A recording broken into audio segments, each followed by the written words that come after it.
નમસ્કાર, હું છું મહેંદી અને તમે જોઈ રહ્યા છો ન્યૂ ભારત ન્યૂઝ. નજર કરીએ આજના ટોપ 25 ન્યૂઝ પર. વડોદરાની માંજલપુર પેટા ચૂંટણીમાં ભાજપે જીત નોંધાવી છે. બીજી તરફ બાકીપુર બેઠક પર પ્રશાંત કિશોરે 11,621 મતની મોટી સરસાઈ સાથે વિજય મેળવ્યો છે. હવામાન નિષ્ણાંત અંબાલાલ પટેલે જણાવ્યું છે કે 5 ઓગસ્ટથી હવામાનમાં ફેરફાર થશે.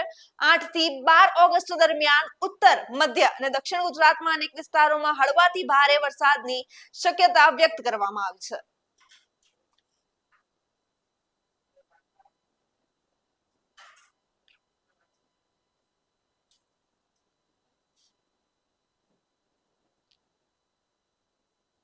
પાવાગઢ જતા માઈ ભક્તો માટે મહત્વના સમાચાર સામે આવ્યા છે. આજથી આગામી 6 દિવસ સુધી રોપવે સેવા બંધ રહેશે અને નિર્ધારિત તારીખથી ફરી શરૂ કરવામાં આવશે. ડીઆરડીઓએ દેશનું પ્રથમ 350 કિલોમીટર થર્સ સ્વદેશી ટર્બોજેટ એન્જિન સફળતાપૂર્વક તૈયાર કર્યું છે. આ સિદ્ધિ સાથે ભારત ક્રૂઝ મિસાઇલ અને જેટ પાવર્ડ ડ્રોન ટેકનોલોજીમાં આત્મનિર્ભરતા તરફ મોટી છલાંગ ભરી રહ્યું છે. વૈશ્વિક તણાવમાં ઘટાડા વચ્ચે સ્થાનિક બિલિયન બજારમાં સોના ચાંદીના ભાવમાં ફરી વધારો નોંધાયો છે. સોનું 0.15% વધીને પ્રતિ 10 ગ્રામ રૂપિયા 1,43,640 અને ચાંદી 0.27% વધીને પ્રતિ કિલો રૂપિયા 2,18,750 પર પહોંચી છે.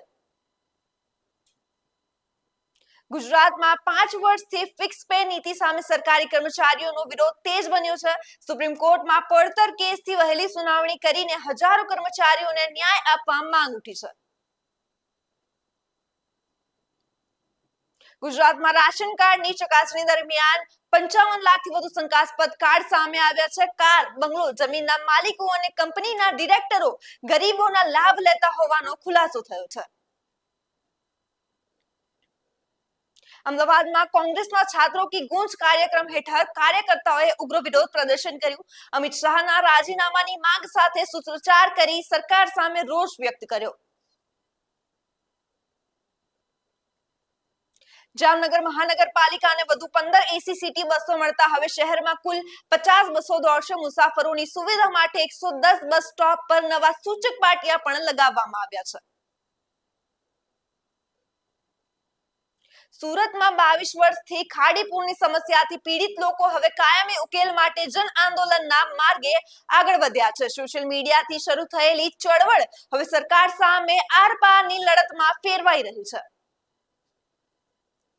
ગુજરાતમાં ચોમાસાના અહેવાલ મુજબ રાજ્યના 48 તાલુકામાં 100% વરસાદ નોંધાયો છે, જ્યારે 84 તાલુકામાં હજુ 50% વરસાદ પણ થયો નથી. સૌથી ઓછો વરસાદ કેટલાક વિસ્તારોમાં ચિંતાનો વિષય બન્યો છે.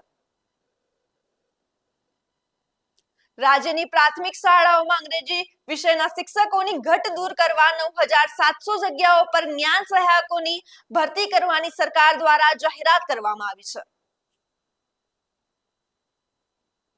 ભરૂચના 22 વર્ષીય યુવકના અંગદાન બાદ અઠવાડિયામાં બીજી વખત વંદે ભારત ટ્રેન મારફતે હૃદય સમયસર હોસ્પિટલ પહોંચાડવામાં આવ્યું, જેના કારણે અનેક દર્દીઓને જનજીવન મળવાની આશા જાગી છે.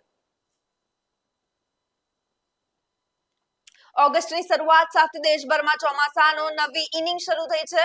આઈએમડી મુજબ 3 ઓગસ્ટથી દિલ્હી, એનસીઆર, પંજાબ, હરિયાણા, ઉત્તર પ્રદેશ, બિહાર સહિત અનેક રાજ્યોમાં ભારેથી અતિભારે વરસાદની શક્યતા વ્યક્ત કરવામાં આવી છે.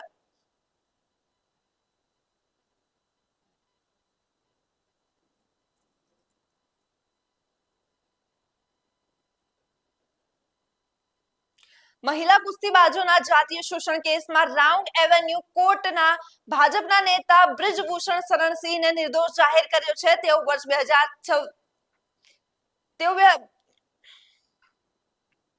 વર્ષ 2023 થી આ કેસમાં આરોપોનો સામનો કરી રહ્યા હતા.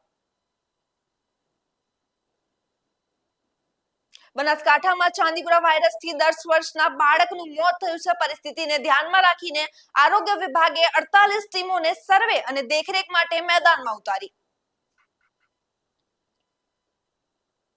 સોશિયલ મીડિયા પર વિડીયો જાહેર કરીને અભિજીત દીપકીએ ભાજપને નેતાઓને ખુલ્લો પડકાર આપ્યો છે. પોતાની સ્કોલરશિપ અને એજ્યુકેશન લોનના દસ્તાવેજો બતાવવાની તૈયારી દર્શાવતા તેમણે ભાજપના નેતાને તેમની ડિગ્રી જાહેર કરવાની માંગ કરી છે.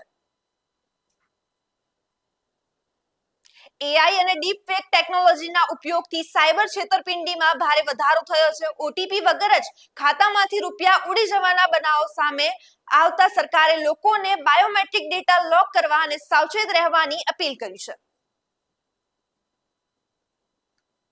ઝારખંડમાં જેપીએસસી અને જેએસએસસીજીએલ પેપર લીકના વિરોધમાં વિદ્યાર્થીઓનું આંદોલન વધુ ઉગ્ર બન્યું છે.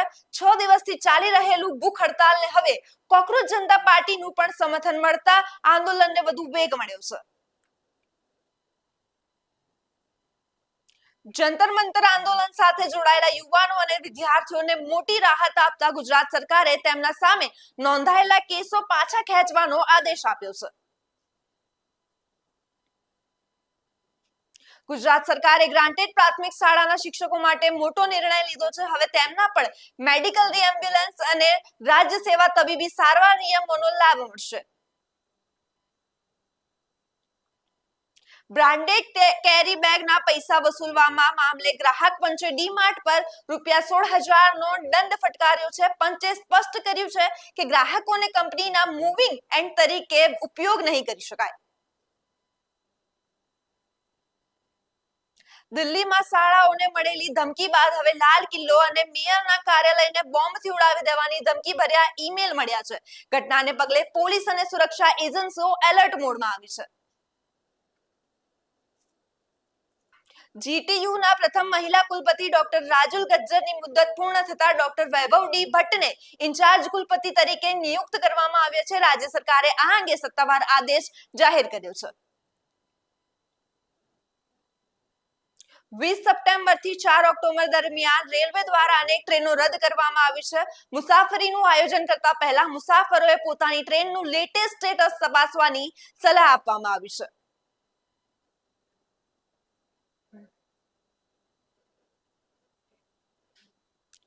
આજના ટોપ 25 ન્યૂઝમાં બસ આટલું જ. આવા જ વધુ અપડેટ્સ માટે જોતા રહો ન્યૂ ભારત ન્યૂઝ. નમસ્કાર.